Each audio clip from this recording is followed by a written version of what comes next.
It is a sad day for us here at WOOD TV. We've lost one of our friends, our colleagues, a man behind the scenes, Dan Limbaugh. He produced coverage of the Olympics, political events, special programs, and projects here.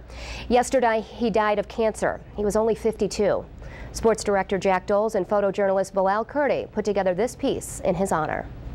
Somebody to help you throw it into your van. 2 more people? Every great team needs a go-to guy.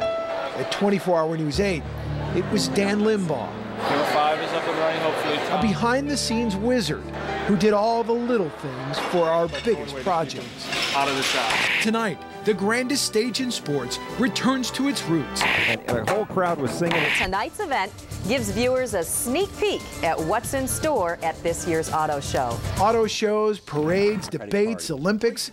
Dan was our point man, a calming influence guiding us through the organized chaos of live television. The pictures.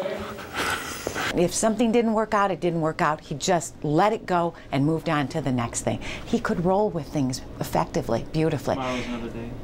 And you know what? He put us at ease, those of us who were, in front of that camera, because he was behind that camera, because he was producing and he was overseeing it.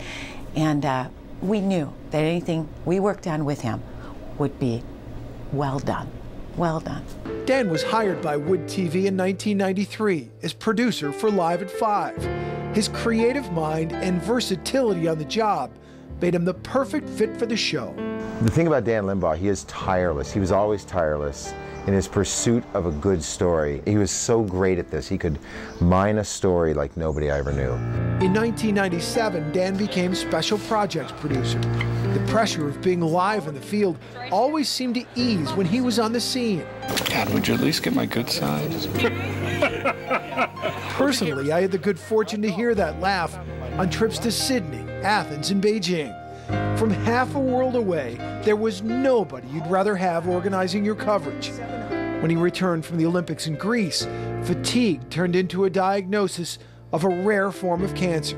He fought and fought, leaning heavily on his faith, and 4 years later felt well enough to go to China.